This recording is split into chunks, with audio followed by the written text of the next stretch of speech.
Então vamos começar pré-prova PUC 2023. Primeira coisa que eu quero falar para vocês, já para que também o pessoal que vai assistir saiba, tem um vídeo de efemérides disponível para vocês no nosso Classroom. Esse vídeo é fundamental tanto para a prova da PUC, prova do Enem, prova da URGS, prova da UFSC, enfim, são todas as principais datas celebrativas, as datas históricas que se celebram esse ano. E algumas das coisas que a gente vai ver aqui nessa ideia de pré-prova, elas estão concentradas lá naquele vídeo. Então aqui eu vou abordar as outras. Vem comigo. Primeiro ponto. Aqui são os temas que eu acredito que a prova mais possa cobrar de vocês. Eu estou lidando, especialmente em História Geral, com um probleminha. A última prova da PUC com maior número de questões foi em 2017. De 2018 a 2022, a PUC sempre cobrou uma de Antiguidade, uma de Idade Média. Depois, uma de Idade Moderna. Só teve um ano que ela não cobrou a Idade Moderna inicial. O que eu digo inicial? Séculos 14, 15 e 16. Porque ela sempre tem cobrado, ou Humanismo ou Reforma. Aí ela cobrou algo que também acontece ainda durante a Idade Moderna, mas que tem a ver já com esse desfecho final, que é o despotismo esclarecido. Então, de 2018 a 2022, a PUC simplesmente não passou de Idade Moderna em História Geral. Então, isso significa que uma série de fatos, mesmo dentro da Idade Moderna, como é o caso do absolutismo, como é o caso do mercantilismo, das grandes navegações, e aí tudo que aconteceu a partir, por exemplo, das revoluções burguesas na Inglaterra, Iluminismo, as revoluções liberais, Estados Unidos, França, avanço napoleônico, a restauração do antigo regime com o Congresso de Viena, novas revoluções liberais em 1830 e 1848, depois das unificações da Itália e da Alemanha, a Revolução Industrial nas suas etapas, imperialismo, Primeira Guerra, Revolução Russa, crise de 29, fascismos, Segunda Guerra Mundial, Guerra Fria, descolonização da África e da Ásia e elementos de atualidade não foram cobrados na prova de História. Então, olha a gama de conteúdos de História Geral que a PUC simplesmente desde 2018 não tem trabalhado. Então, aí fica difícil fazer uma projeção. O que é o projeto? Nos anos pares, não se esquece que a tua prova é 2023, nos anos pares a PUC tem cobrado Grécia. Por isso que eu vou pela ideia de 2023 os caras cobrarem Roma, porque das outras vezes foi assim. Bateu aqui um elemento empírico, eu estou pegando dados e fazendo uma conclusão. Então, a partir dali, acredito que vem uma questão mais abrangente de Idade Média e depois a gente vai falar de coisas do Brasil. Então, eu quero focar um pouco mais fortemente, só ajudar uma cachorra meio uma luquinha. Para tomar água é mais fácil descer. Viu como facilitou? A criatura pensou que era uma girafa e é maior que Shire, mas tudo bem. Aí, o que a gente vai ter aqui? Roma Antiga. Gente, as duas últimas questões que a PUC cobrou sobre a Roma Antiga foram a respeito da crise do Império Romano. Então, o que eu colocaria para vocês? Estou aqui com um panorama. Ó. Roma Antiga tem 3 etapas políticas. As que mais são cobradas, quase as únicas, são República e Império. Durante o período republicano, o poder estava nas mãos das instituições, ou seja, o Senado, que era predominado por uma aristocracia terratenente. O que será que eu quero dizer com terratenente? Dona de terras. E esses caras eram também a aristocracia senatorial, os patrícios, que se diziam os grupos sociais superiores de Roma. Aí abaixo nós tínhamos o povo, a plebe. E os plebeus, eles se diversificavam nas atividades. Os plebeus, eles praticavam atividades econômicas de comércio, de manufaturas. Alguns eram pequenos proprietários e outros eram pessoas tão pobres que tinham apenas uma prole numerosa e já eram chamados de proletários. Eram especialmente os pequenos camponeses e esses proletários que formavam no início a base da mão de obra no latifúndio dos patrícios, criando um laço, um vínculo de fidelidade chamado clientelia. Essa clientelia, ela também era importante para os patrícios, na medida em que, durante o período republicano, tu tinha o Senado no topo. Esse foi quase o monopólio dos patrícios pelo período inteiro. Esse monopólio ele só foi quebrado com as leis que a gente vai falar daqui a pouquinho. Só que existiam na República as chamadas magistraturas. E essas magistraturas elas eram elegíveis nas assembleias. Então, quanto maior o número de clientes, maior era o número de pessoas fiéis, devotas. E aí maior também era a força dos patrícios, das famílias patrícias nessas assembleias. E por isso eles também dominaram as magistraturas superiores do período republicano. As magistraturas inferiores, como o edilato e a questura, os plebeus atuavam e os plebeus já participavam.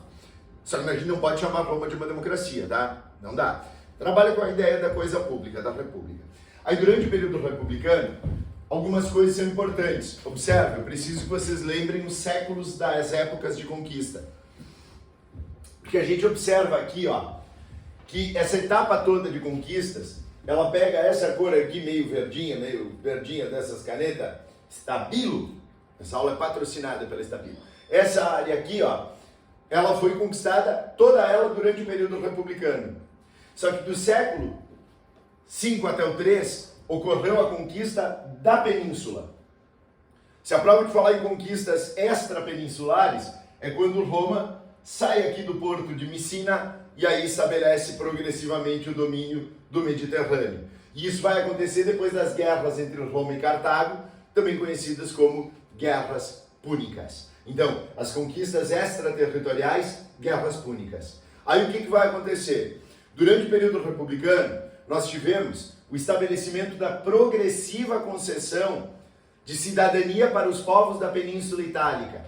Como a cidadania, diferentemente do que era na Grécia, a cidadania em Roma, ela não era uma condição de participação política, pelo menos não nos fóruns decisórios, tu participava de assembleias que eram muito mais consultivas. Então, cidadania significava fundamentalmente que tu seria uma pessoa livre, não necessariamente que tu teria uma participação de cidadania ativa. Eram exatamente aqueles núcleos de poder institucionais do Senado e das grandes magistraturas que eram os núcleos de poder. Então, durante esse período, a concessão de cidadania plebeia para os povos da Península Itálica foi uma realidade. O mesmo não vai acontecer além da península. Aí o que a gente vai ter? A gente vai ter esse processo de guerra contra Cartago, e aí a partir exatamente da conquista do Mediterrâneo, nós teremos a consolidação do sistema escravista de produção. Então, ó, esse 3 a 3, ó, do 3 a.C. ao 3 depois de Cristo, engloba o período em que Roma vivenciou o sistema escravista. E esse sistema ele se fundamenta em características como o latifúndio, a produção destinada a abastecer aquelas regiões todas do Mediterrâneo, ou seja, uma produção destinada ao comércio, e é uma produção que não é apenas agrícola, também as manufaturas estão sendo feitas principalmente nessas áreas rurais, nesses latifúndios, nessas diversas províncias que vão se formar, e o escravismo, que tem como sua fundamentação as conquistas militares. O tráfico de escravos ele é um elemento secundário para abastecimento. As conquistas é que fomentam a mão de obra escrava. E aí o que acontece? Já na primeira fase de conquistas, os plebeus eles fazem greve militar. Ao fazerem greve militar, eles exigem conquistas. As conquistas plebeias, nessa primeira etapa, todas elas vieram através de leis. Aí a prova não vai trocar o que uma lei fez ou outra. Mas a gente tem que lembrar, por exemplo, que os plebeus ganharam igualdade jurídica desde a lei das 12 tábuas. Esses caras, eles tiveram fim da escravidão por dívidas. Esses caras tiveram na lei licínia a igualdade civil, que é a ideia de eles poderem também ocupar cargos no Senado. E aí eu já vou falar para vocês que tipo de plebeu é que vai crescer aí. Aí também esses caras ganharam direito de casamento, ganharam direito ao plebiscito, casamento entre classes, né? E aí a outra circunstância é que esses caras também passaram a ter a possibilidade de terem representantes das tribos plebeias junto ao Senado, os tribunos da plebe. Tudo isso depois daquelas greves, conquistas que foram progressivas entre o século V e 3 a.C. Aí, já desde a conquista da Itália, tem uma fração dos plebeus que cresce pra caramba, que são os cavaleiros. Que esses cavaleiros ou equestres eram os caras que se dedicavam ao comércio e às manufaturas. E aí esses caras, eles vão acabar tendo uma condição econômica muito maior. e com condição econômica mais poderosa, eles também passam a ter seus clientes, eles também passam a ser influentes nas assembleias, e eles passam a ter pretensões políticas mais ambiciosas. E em meio a isso vieram as guerras púnicas, Roma domina Cartago, domina o norte da Itália, o norte da África, domina regiões no Oriente, e aí tem um ponto, ó, olha que interessante. Onde Roma domina territórios que eram tribais, por exemplo, toda essa área aqui da Espanha, toda essa área da Gália, todas essas áreas aqui, eram tribais. Aí o que Roma faz? Captura e escraviza. Agora, quando Roma domina uma província, transforma o Egito numa província, cara, o Egito já tem uma história de 3.000 anos. Então, essas grandes civilizações, como áreas da Mesopotâmia, é mais fácil Roma incorporar as elites das províncias, transformar essas províncias em vassalas de Roma, usar a estrutura lá montada e cobrar tributos.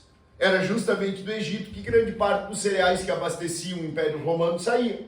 Era lá da região da Líbia e era de outras regiões do norte da África. Então, a partir dali, Roma vai montando uma estruturação de diversas províncias e em algumas delas incorporando as elites provinciais que passavam também a ter cidadania e que entravam naquele Roman Way of Life, começavam a adquirir os hábitos romanos. Só que tu te cuida, no final da República, quando Roma domina essas áreas do Oriente, vocês vão me ajudar. Vão ficar no anonimato, não vai ser citado o nome de vocês no vídeo, mas, e isso te inclui Cleópatra, vocês vão me ajudar.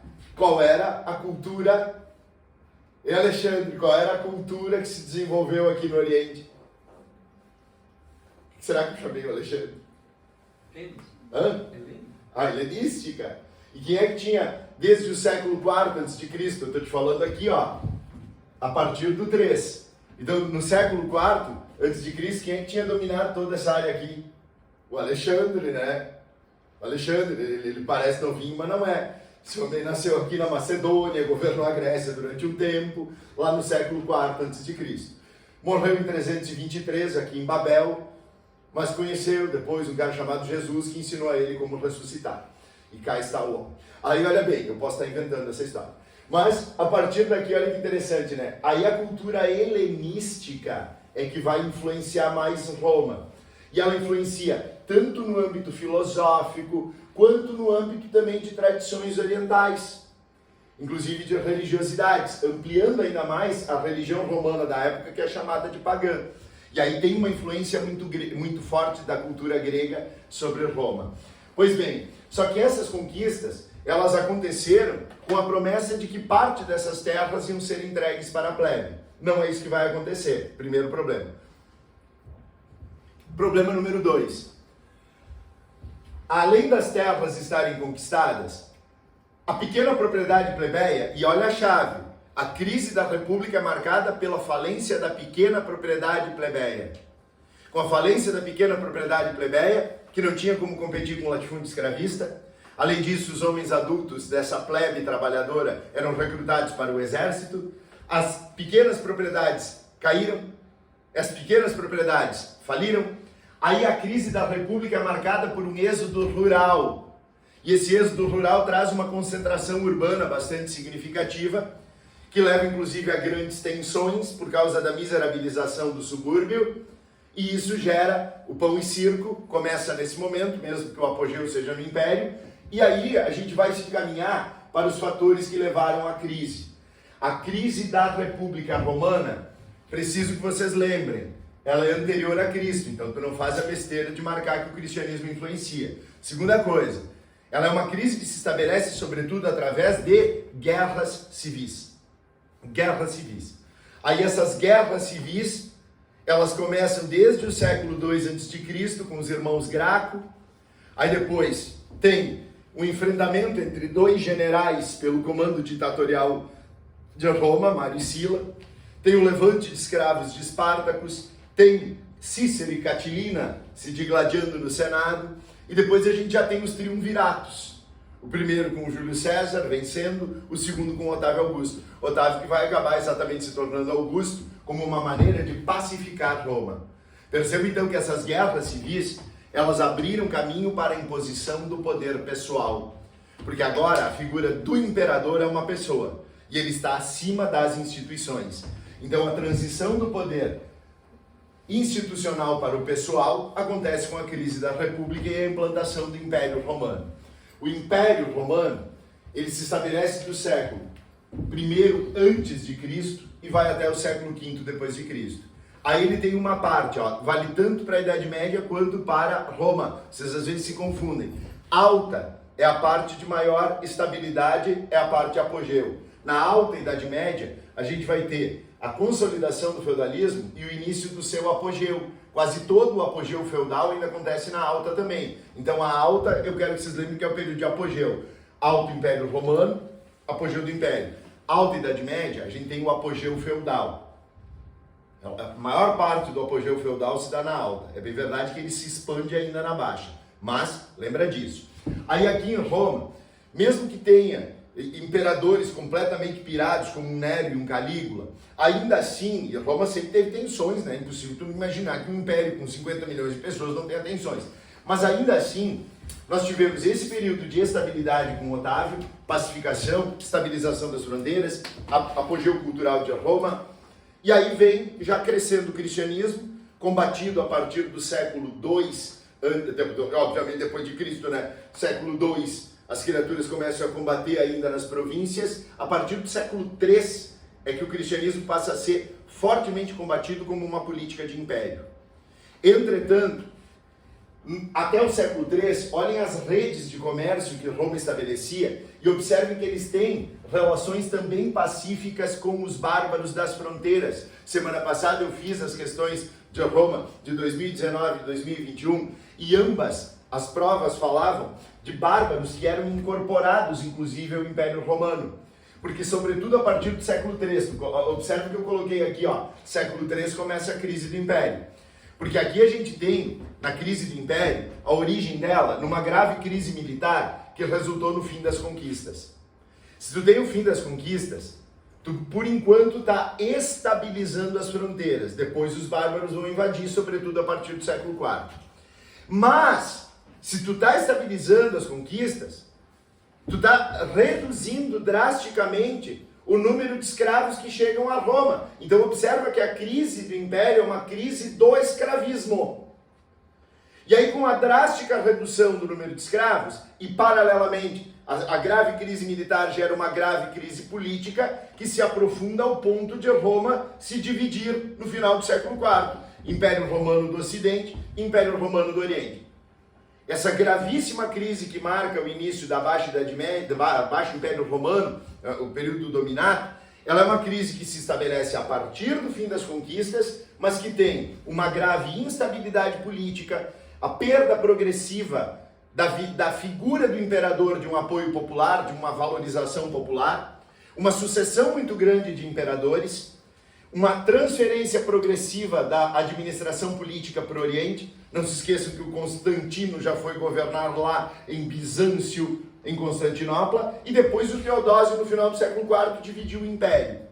Paralelamente a isso, temos o avanço do cristianismo, e aí lembra, o Constantino deu liberdade de culto cristão no Édito de Milão. Aí veio o Concílio de Nicéia, que organizou a Igreja Católica. Logo no final do século já começa a filosofia patrística a partir do final do século IV. E aí, nesse final do século IV, o Teodósio, em Tessalônica, tornou oficial o cristianismo. Paralelamente a isso, a grave crise do escravismo, ela se estabelece também comprometendo diretamente toda essa mega rede de comércio que existia e que envolvia, inclusive, a incorporação de bárbaros nesses territórios, concessão de cidadania para eles, trocas comerciais. Observe que os romanos, eles inclusive compravam pessoas escravizadas destes povos bárbaros das imediações. E aí, com a drástica crise do escravismo, nós temos uma redução acelerada da capacidade de produção. Com a redução da produção, temos uma crise de abastecimento, processo inflacionário. E aí, durante a crise do Império, as pessoas começam a sair da cidade e ir para o campo. Se na crise da República foi a falência da pequena propriedade e o êxodo rural, a crise do Império é o contrário. é a crise do latifúndio escravista, e aí o êxodo é urbano. As pessoas vão para o campo e nós começamos a ter como consolidado o sistema do colonato. O colono é um camponês que é preso à terra, ele produz para subsistência, ele é dono dos instrumentos, mas ele não é dono da terra. E o dono da terra é o cara que vai acabar tendo a obrigatoriedade de proteger aqueles que lá vivem, demonstrando exatamente que o Império Romano, na sua força política, ele está absolutamente decadente. Com isso, era questão de tempo para que as invasões bárbaras pudessem dominar, sobretudo, a porção ocidental. E essa porção ocidental, olha só a propagação do cristianismo, que coisa impressionante, lá em Roma, e essa porção ocidental passa progressivamente a ter uma economia de subsistência, com camponeses presos à terra, sendo a mão de obra predominante. Isso já é o prenúncio do feudalismo. Tanto é que aqui eu já coloquei para vocês, ó, a formação e consolidação do feudalismo, ela começa a aparecer ainda em meio à crise do Império Romano. Tanto é que nós teremos exatamente essa primeira relação com o colonato, subsistência, e aí com a invasão dos povos bárbaros, se fragmenta o Império Romano Ocidental em diversos reinos germânicos. E é interessante que, já entrando na Idade Média, esses reinos germânicos que substituíram o Império Romano, eles eram reinos originados de povos que tinham uma estrutura tribal. Os reis desses povos eram criaturas ágrafas, direito consuetudinário, tradição guerreira, e esse rei ele não era um governante, ele era um líder. O König, com a variação em inglês king, era muito mais um cara que exercia uma liderança militar. E os guerreiros da sua tribo tinham para com ele uma relação de fidelidade, o comitatus. O comitatus, se o colonato dá origem à servidão medieval, o comitatus é a relação básica da formação daquela que é a principal relação social entre nobres na Idade Média, suzerania e vassalagem. E a partir dessa condição, o processo de feudalização vai acontecer. Não se esqueçam que dos reinos bárbaros que se formaram, o único que conseguiu ter unificação foi o dos francos, e os francos porque se converteram ao cristianismo a partir do rei Clovis. Aí veio a dinastia Merovingia. Aí essa dinastia, ela foi fragmentando os territórios, distribuindo para os nobres, concedendo esses benefícios, dava ao nobre e dava também ao clero o direito sobre a terra e sobre as populações que viviam nessa terra. Já começa um processo de fragmentação, o poder desses reis vai progressivamente se tornando simbólico, até que veio o avanço árabe na Península Ibérica. Com o avanço árabe na Península Ibérica, aí a gente teve os árabes cruzando os Pirineus e chegando até mais ou menos essa área aqui onde eu estou com a mão, onde aconteceu a famosa Batalha de Poitiers. Essa Batalha de Poitiers, 732, século VIII, conteve os árabes. Os árabes permaneceram aqui na Península Ibérica, eles não foram expulsos da Europa. Isso vai acontecer na Baixa Idade Média com a Guerra de Reconquista. Mas enquanto os árabes dominavam a Arábia e dominavam o Mediterrâneo, porque eles fecham o Mediterrâneo para os cristãos. Eles não permitem que os cristãos naveguem aqui no Mediterrâneo. Mas o Mediterrâneo permanece aberto para as caravanas árabes que vinham tanto por terra quanto pelo mar. O comércio ele era significativo aqui nessa região do Mediterrâneo, mas não para os cristãos.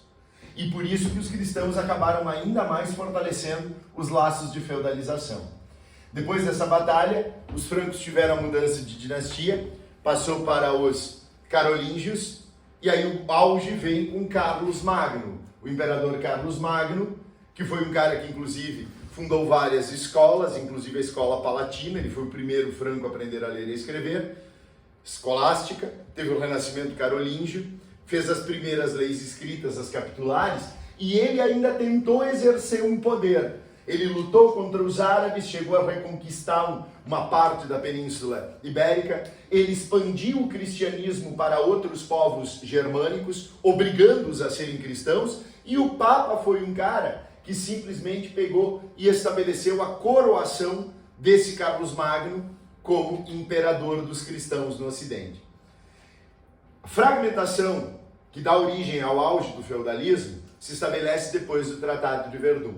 Aí as características feudais básicas, elas se consolidam como a maior marca do período que vai do século IX até o XII. Do 9 ao 12 nós temos o auge do feudalismo, aquela produção de subsistência, a fragmentação, a sociedade hierarquizada entre os que rezam, os que guerreiam, os que trabalham, legitimada pelo teocentrismo cristão medieval, o pouco avanço técnico, a produção destinada à subsistência, eventuais comércios de trocas apenas. Isso tudo vai acontecer aqui. Cada senhor feudal sendo uma espécie de rei, de príncipe do seu feudo. Um rei com um poder simbólico e não de fato. Tudo isso se estabelece ao longo da Alta Idade Média. Aí vem a primeira crise feudal, toda ela realizada em função de uma série de coisas boas. Os vikings pararam de atacar no norte, se acomodaram, se feudalizaram. Os magiares foram contidos no leste, os árabes estavam contidos no sul. A igreja reduz a violência das relações entre os nobres e entre nobres e camponeses. As epidemias já não acontecem, a produção de alimentos já gera excedentes, e isso faz com que nos séculos X e XI exista um excedente populacional. Tem nobres sem terra e sem função por causa da pacificação, e tu tem uma massa de camponeses e vilões que começam a ser expulsos dos feudos e acabam formando os burgos. Nos burgos nasce a burguesia. Nos burgos nós temos uma burguesia que no início era uma classe muito pobre, que já se organizava em corporações desde o século IX e X, com inspiração nas irmandades religiosas, e que praticava apenas um comércio de trocas com o campo. As pequenas manufaturas urbanas e a troca pelos pequenos excedentes feudais foram a característica do comércio europeu do século XII, X ao XIII. Só que com essa primeira crise feudal, há uma coincidência. Os turcos otomanos tomam Jerusalém. A partir dali, muitos árabes, inclusive, se deslocam da Península Ibérica para proteger a Arábia do avanço turco. Os turcos estabelecem a proibição de peregrinação dos cristãos a Jerusalém, e é isso que gera as cruzadas. As cruzadas foram os movimentos religiosos e militares que entre o final do século XI, a primeira se estabeleceu em 1096, o Concílio de Clermont foi em 1095, a primeira em 1096, a última no século XIII, em 1270. As cruzadas, elas reafirmaram a autoridade da Igreja Católica, tanto é que no século XIII ela cria a Inquisição, mas as cruzadas expandiram os territórios feudais em direção à Península Ibérica, por exemplo, em direção ao leste europeu. Aí a outra coisa, bombinha atômica começou a funcionar. Aí a gente tem também com as cruzadas o fortalecimento do poder dos reis. A Baixa Idade Média traz o fortalecimento das monarquias nacionais. Depois disso a gente tem com a Quarta Cruzada a reabertura do Mediterrâneo ao comércio. E essa reabertura do Mediterrâneo ao comércio foi realizada sob o comando das cidades italianas do norte.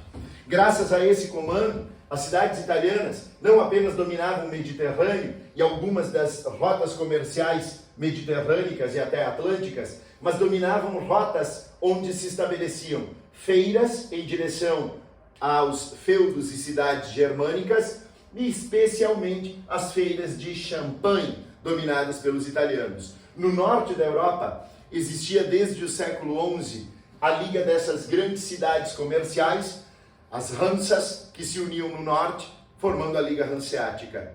E aí o que acontece? Uma dinamização da economia, voltam a circular moedas, começamos a ter entre o século XIII e o século XVI um pré-capitalismo. Já vou colocar isso no quadro, na parte 2 dessa aula.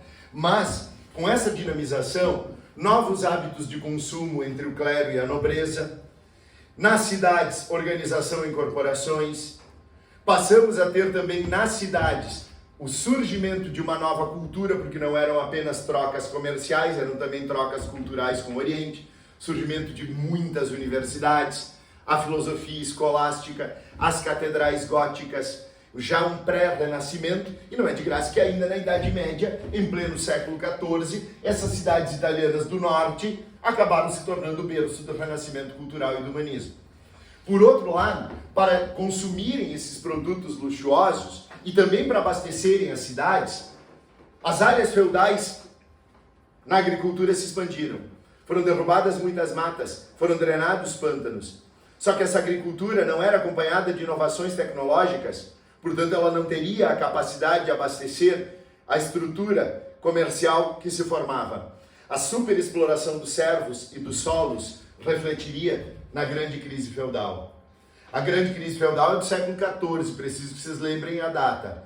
Epidemias de fome, revoltas camponesas, as Jacqueries e o Tyler. Aí em seguida, para mostrar como as monarquias nacionais estavam se consolidando, temos uma guerra que dura 116 anos, a Guerra dos 100 Anos, entre França e Inglaterra. E ainda veio a epidemia da peste negra, a epidemia da peste bubônica. Decadência da nobreza, decadência do feudalismo, século XV, final da Idade Média, tomada de Constantinopla pelos turcos. Seguidinha começa a segunda parte desse pré-prova. Licença, Cléo. Obrigado.